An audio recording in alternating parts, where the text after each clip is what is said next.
The boy walked into the bank just after noon.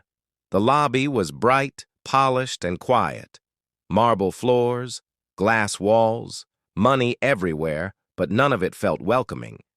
He was 10 years old, too small for the room, too quiet for the noise that followed him. His shoes were worn out, cracked soles, loose laces, the kind of shoes people notice but never try to understand. He stepped up to the counter slowly, held his hands together, looked up at the man behind the desk. "Excuse me, sir," the boy said. "I'd like to check my account balance."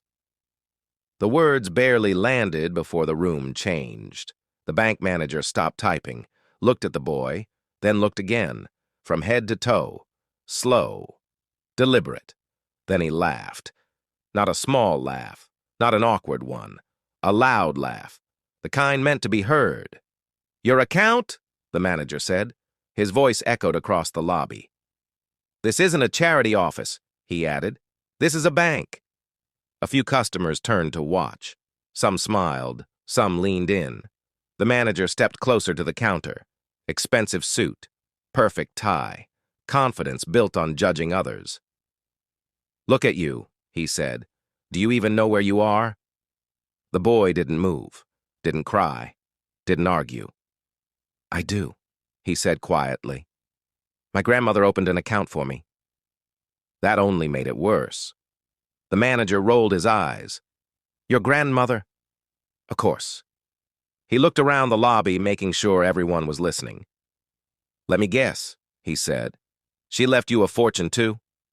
Laughter spread, soft at first, then louder. The boy held out a small brown envelope, old, creased, handled with care. "My documents are inside," he said, "and my bank card." The manager snatched the envelope, didn't thank him, didn't ask. He pulled out the card, black, heavy, platinum tier. For half a second, something flickered in his eyes. Confusion, maybe doubt. Then it vanished. "Where did you steal this?" he said, loud enough for everyone to hear. The boy's hands trembled. "I didn't steal anything," he said. "It belongs to me." The manager shook his head. "I've been in banking a long time," he said. "I know a scam when I see one." He tossed the card onto the counter. It slid away from the boy, just out of reach. "Sit over there," the manager said, pointing toward a corner near the restroom. "Don't talk to anyone," he added. "I'll verify this so-called account." The boy walked to the chair. Each step felt heavier than the last. He sat down alone, surrounded by wealth, ignored by people. From his pocket, he pulled out a folded letter. His grandmother's handwriting, shaky, loving. "Never let anyone make you feel small," the letter said. He read it twice, then again. Time passed. 10 minutes, 20. No one came back for him. Customers arrived after him. They were served immediately. Smiles, handshakes. The boy watched quietly. A man in a golf shirt opened an account. Took 5 minutes, no questions asked. A woman deposited a large check. 3 minutes, no hesitation. The boy stayed in the corner, unseen, unimportant. A security guard stood near the door. He had watched everything. His hands were clasped tightly. He said nothing. The boy's phone buzzed. A message. "Running late. Be there soon. You're doing great." He held on to that message like a life raft. Finally, after more than half an hour, the manager called him back. Not to the main counter, to a desk in the back, visible, isolated. "Let's be clear," the manager said. "You don't have proper ID, no guardian, no proof." The boy placed his papers neatly on the desk. "My grandmother was a teacher," he said. "She saved money for me." The manager smirked. "A teacher?" He laughed again. "Then where did all this money come from?" He leaned back in his chair. "Tell me," he said, "what did she really do?" The words cut deep. The boy swallowed hard.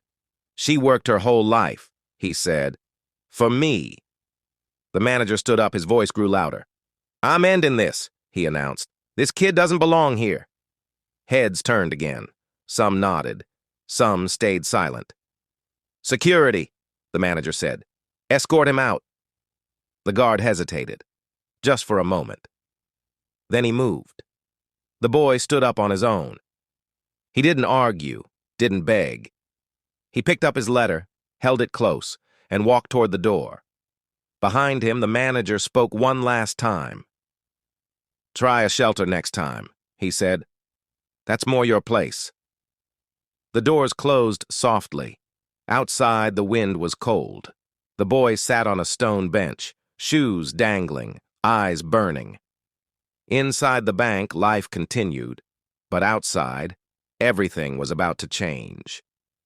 The bank lobby felt quieter than before, not peaceful, just heavy. People stood frozen, pretending to scroll their phones, pretending they hadn't watched everything happen. The air itself seemed to pause, as if time had taken a deep breath.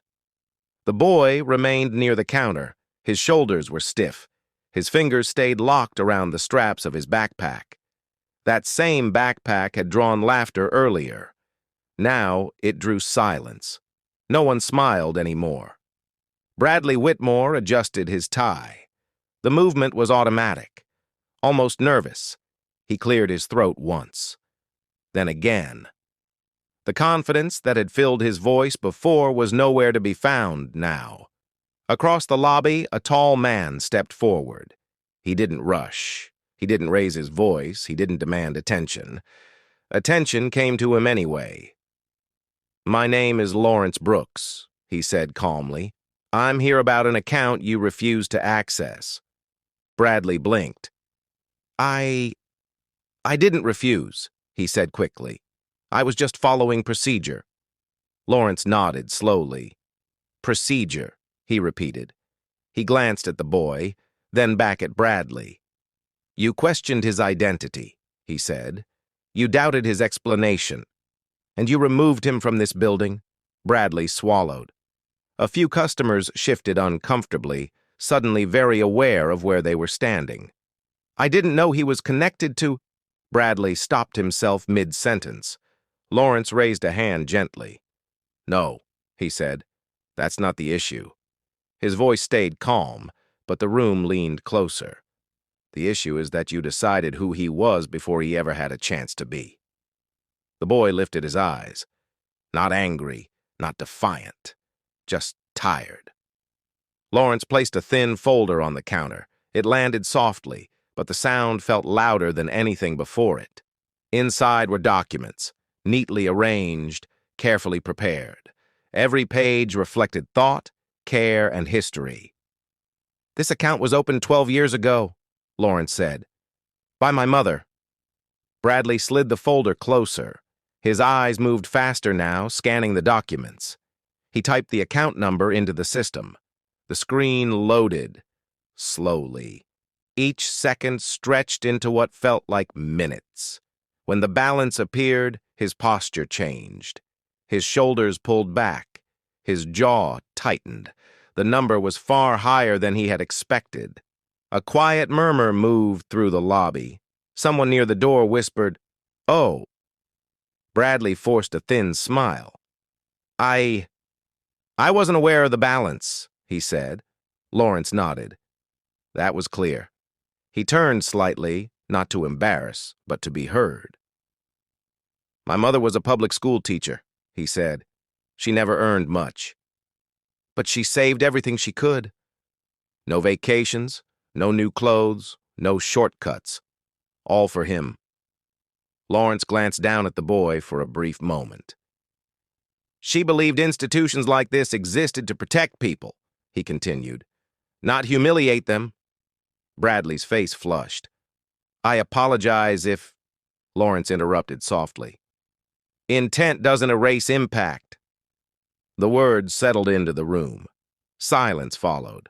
The security guard shifted his stance. The teller who had laughed earlier stared at the counter. The boy said nothing. He didn't need to. Please process the withdrawal, Lawrence said. Bradley hesitated. I'll need managerial approval. Lawrence nodded once. Then call them. The phone rang. Once. Twice. Each second felt heavier than the last. While they waited, Lawrence lowered himself slightly, bringing his voice closer to the boy. "You okay?" he asked quietly. The boy nodded. "My grandma said," he began slowly, "that some people decide your value before they hear your name." Lawrence smiled faintly. "She sounds like a smart woman." The call ended. Bradley set the phone down. "They're coming," he said. Minutes passed.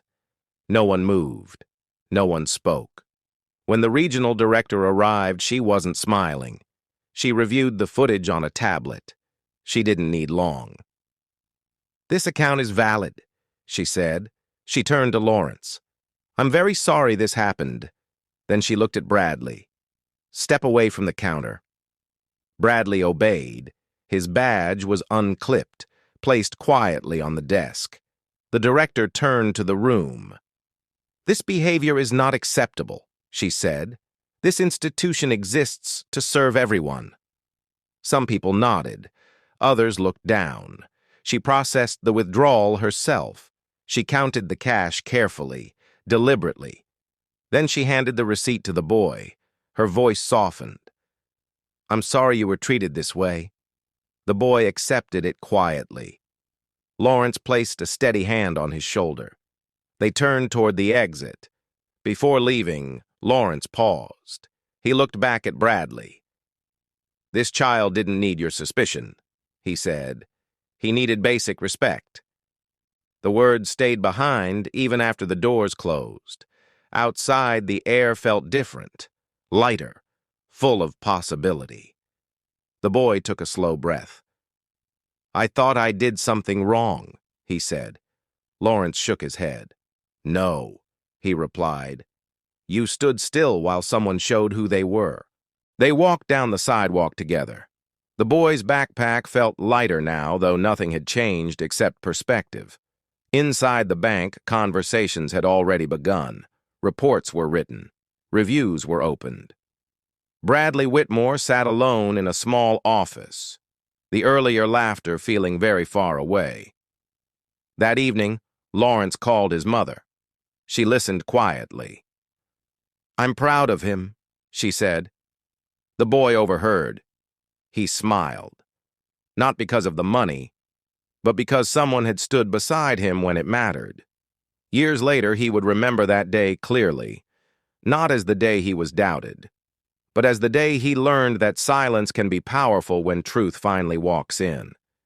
He remembered the stillness, the quiet weight of justice being done, the way respect had felt heavier than wealth, and he carried that lesson with him, through every challenge, every waiting room, every long line.